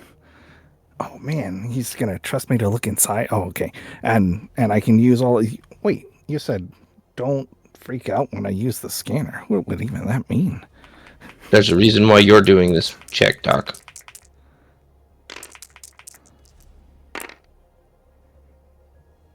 That's a 10. Medicine is intelligence. Medicine is education. That's an 11. Okay. Oh, +2. That's a 13. Okay. So you get back the effect. So everything above 8. And Otto, you see a number of cybernetic implants. He's fucking RoboCop. But he looks human. Otto's jaw drops. Like he's kind of on autopilot as it says, apply some stuff here, make sure the bullet's all the way on. He's like, yeah, I can understand that. And then he sees, what? Huh? And then he's like, oh man, you need oil for that. And that hasn't been made. Wait, I've got to be quiet. He also has redundant organs. It's like it hit him in the spleen. I don't know where he got shot, but I want him to say he got hit in the spleen and there's just an extra one, and it's like, yeah, don't even worry about it. 3 lungs, 2 kidneys, etc., etc. Yeah, lots of different stuff in there, Doc. You said you'd be quiet. I am quiet. I have so many questions, but we're not out of the woods yet. And oh man, can I? No. I want to see the incision. No, I'm looking at the incision right now. There's no incision. I did a lot of we're gonna call it scouting before I became a doctor, Doc, and we'll leave it at that for now. I've never. Oh man, it was. Oh, and I just kind of hold up my hand for another high five. Yeah. And then I turn around and I say, I fixed him up. I'm pretty good at medicine. He'll show me a lot of things, but I think he's feeling good. Feel a little better now. Yep, all those conversations about how you wanted to dissect Zigzag. And now he knows you're part robot.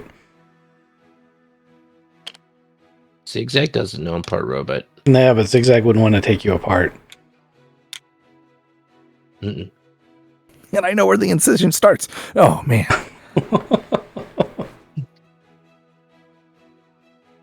Okay. Doc, I've got a sword. I've got a sword. I know how to use have it. Yeah.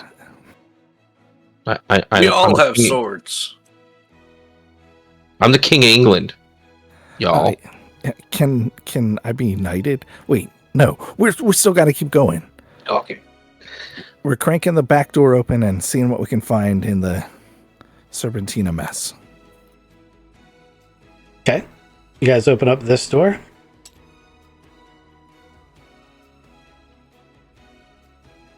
There is a mess of Serpentina baddies.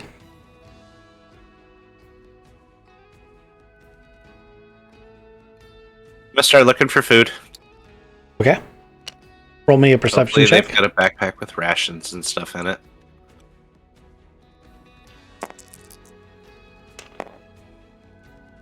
I rolled a 6, 7, 8, 9, 10 total. Okay. You are going to find 4 packages of what are the Serpentina equivalent of like combat rations or energy bars. It's like sandpaper glued together.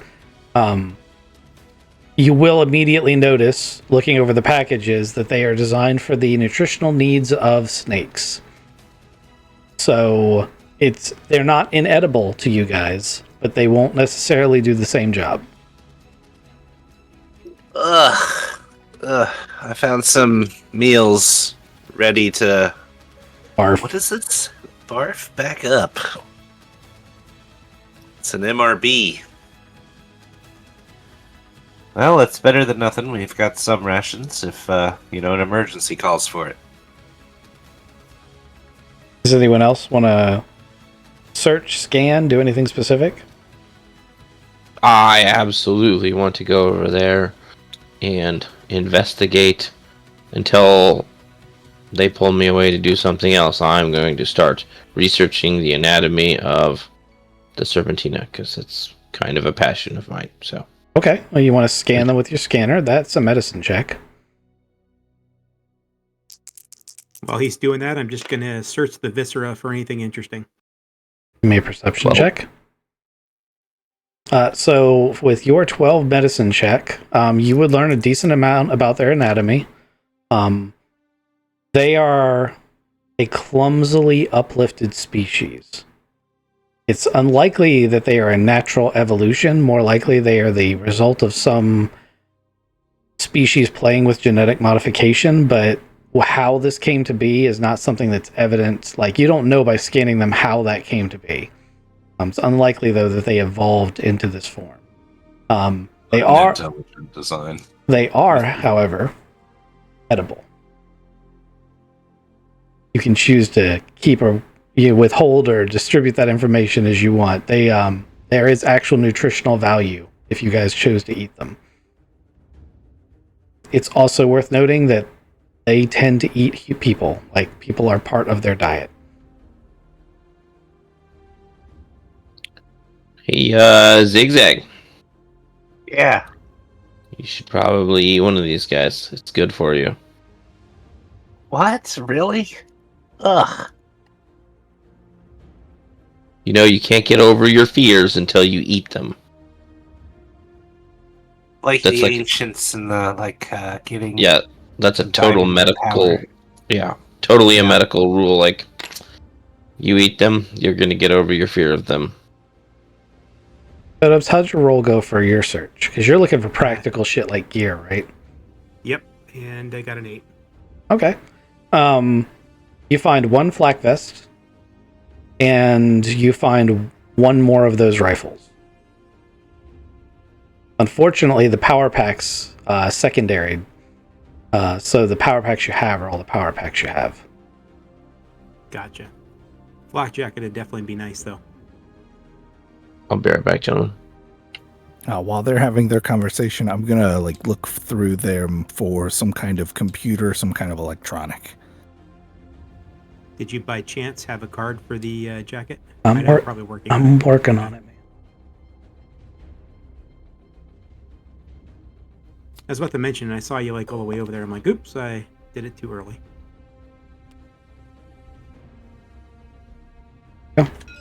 Also, I'll make another copy of this thing, so if you want to hand that rifle off to someone else, you can, because you have an extra version of that rifle now. You will have to share your power packs if you do that, though. Got an extra rifle for anyone who wants it, who's got energy weapon. That last part's the part you're not supposed to say. Also, The not energy weapon? yeah. So you wouldn't say that. That's metagame information. Also, you say that implies that it's a requirement, which I've been discouraging you guys from doing. Just a little bit of RPG philosophy here. Try to say it in character, so you wouldn't say anything about your stat sheet. Your stat sheet is not a real thing in your character's mind, right? But also, in a life or death situation like this, you're not going to care you got a -3 to you're going to use whatever rifle is at your disposal. Otto's running around with a goddamn flechette pistol that only fires 2 dinky little darts at a time. And I can't imagine in any scenario like this where someone would be like, yes, I don't want that super advanced rifle that could save my life. Like, it just doesn't make sense. And it's very metagame to say I have a negative. It's so I wouldn't do it, you know? Gotcha. Okay, copy.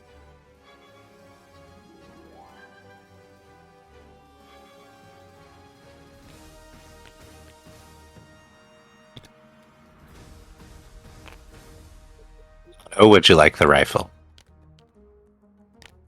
Yeah. I never fired anything. I was barely competent firing this little thing, but I watched you guys hold down the triggers and watched a snake explode, and then I watched my other buddy sprint up to a hole and roll a grenade through it, and then Spider-Man to the side of the wall.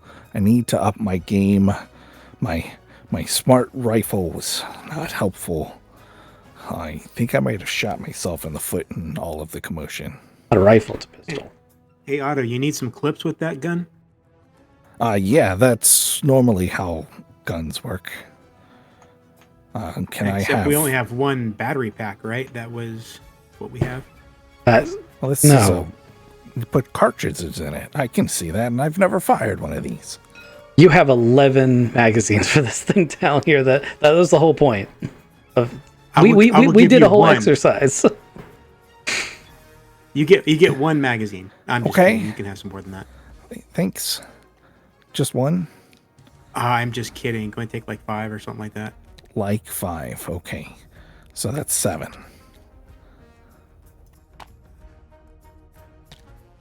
The like 5 is 7. What? You said take like 5, so I grabbed a number that was bigger than 5. Mathematics is my specialty. I got that. I also happen to pick up exactly 5, so if you're keeping track, I picked 5 like 5. That was awesome. So one of these little things goes inside of this other little thing, and then oh, look, the gun's turning on. Got it. Yeah, just this one end. Just don't point that at yourself.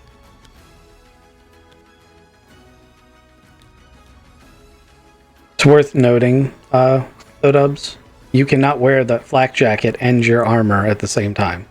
They are... Yeah, that's why I took the one off and put the other one on the chest area. I didn't move it off far enough, but Okay. so yeah, the flak jacket's going to be on. That is a really bad decision, but okay. That's... Oh, no, wait. Oh, yeah, you're right. Sorry, I just looked at the cards. I shouldn't have said anything. I should just let you do it. Oh, you schmoo. Yeah, no, I would have looked at it anyway, but yeah, you're right.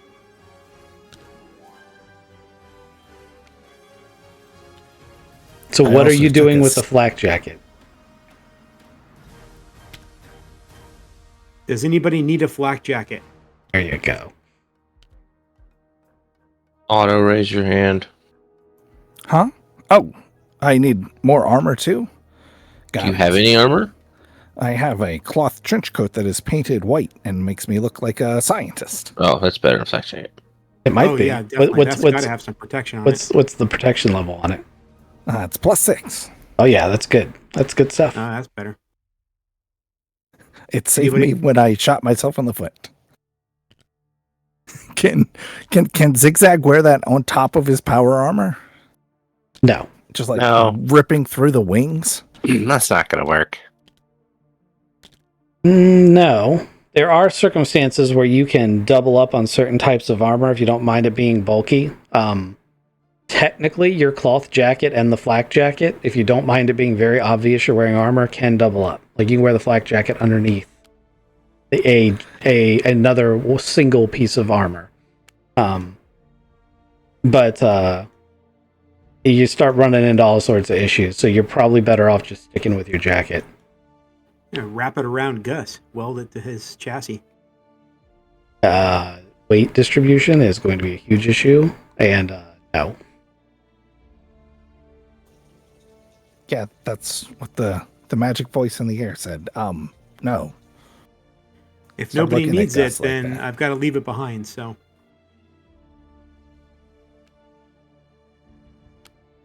That's okay.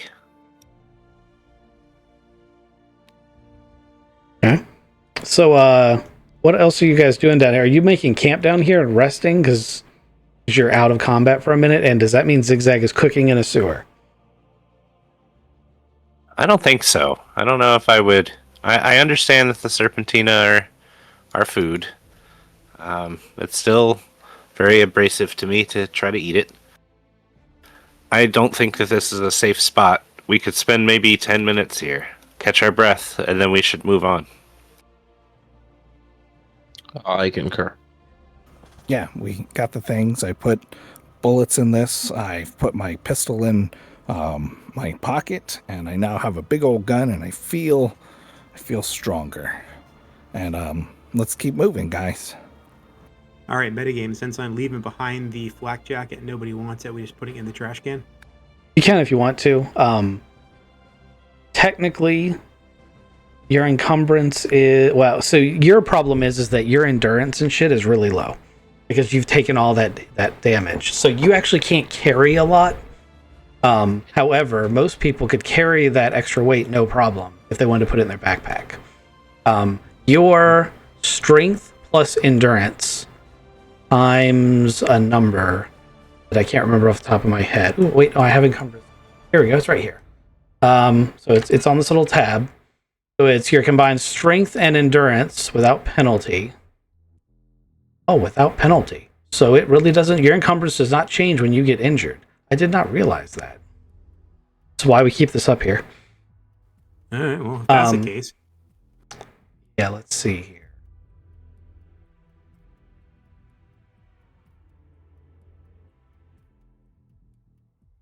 Plus any levels in athletics. Okay, so you add your strength and endurance together, plus your levels in strength and or any of the athletics levels, which I know you have some of. And that number is how many kilograms you can carry. The armor you're wearing, you only take 25% of its mass. So this, post-apocalyptic armor is 3 kilograms. So it's less than a kilogram for you to take 25% of it. And I usually consider less than a kilogram to be not worth mentioning. But we don't generally, like, these magazines are much less than a kilogram. So as a rule, we don't keep track unless you get to a truly ridiculous number of magazines.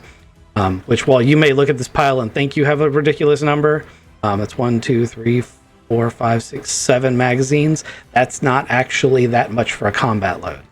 You wouldn't want to try to carry that many if you were concealed carrying. That would become very obvious very quickly. But in a tactical vest situation, or any type of combat load situation, that's not an unrealistic number of magazines. Okay, so what I'm hearing from all of this is I'm not worrying about the mags, but as far as the flak jacket, I'm going to hold on to it.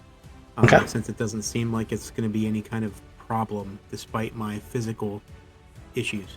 It's 8 kilograms. You do need to keep track of it. I specifically said that for you, Thodubs, because there's been a couple times we've been playing where you're like, I've got these 15 rifles in my pocket, and I'm like, you don't.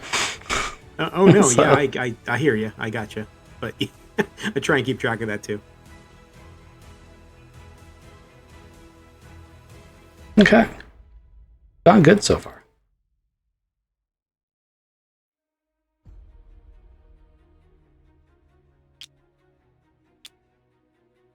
Wow, that storm's loud. Yeah. I don't know if you guys can hear this. Nah, it doesn't show up on my mic. Yeah, my mic's not picking it up. Oh yeah, we're having a awesome thunderstorm right now. It shook the house earlier. Maybe it's gonna head this way. I don't know. Anyway, so if we suddenly lose internet, you know what happened. Gotcha there. Oh, I got an alert on the phone. Last night, as I was falling to sleep, I heard thunder for about 45 straight seconds. It was the wildest thing I'd ever experienced. Wow. Like, it was long, and I was like, man, that's long. And then it was double that. Okay, so you guys are going to come up the ladder. That's going to put you on the street right here. Or you can open up this other door and keep going through the sewer. It's up to you. I thought our plan was to keep going through the sewer in case they called backup and they would see us on the street. I agree with that. I'm not too keen on going up there where they have those bat thingies. I'm already kind of a little squishy. But I also know we've got an Azorg divining rod. And I'm going to look at Zigzag. I'm going to kind of like hold out my hand like I'm a Dronian and say, which way are we going, buddy? Divining rod. Well, I kind of know where the elder ship is, right? Are we getting closer to it? Yes, you were headed in the right direction. In fact, you're really close to. So let me be very, very clear.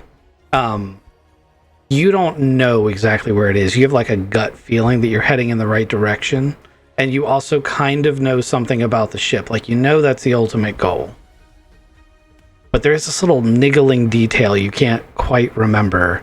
And you don't know... You don't know what it is. And you don't, like, you can't say it's 2 blocks down the road. Like, you don't know it to that level. You just know you're heading in the right direction and you're close.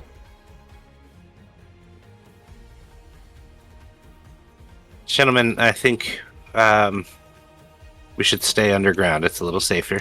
Let's pop this door. Okay. You guys aren't in combat, so I'm not going to make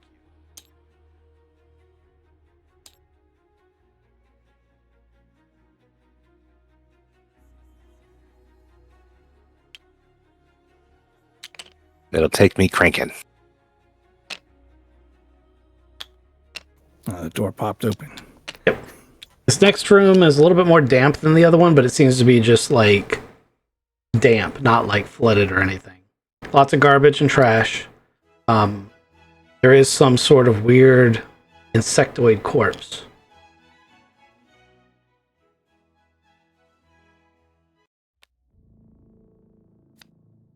Hey, Doc. We eat a 1,000-year-old cricket. I'm at least gonna go take a look at it. And It is so old that it's going to be difficult for you to identify what the petrified remains are, but you can try. doing it, or at least find out how it died.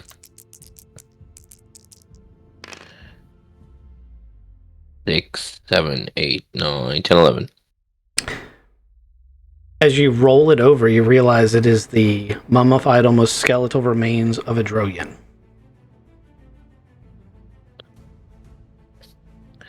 Hey guys, this is totally not an insect.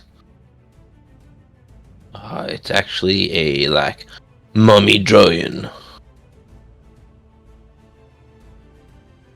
I mean, we saw one of those before. Is this one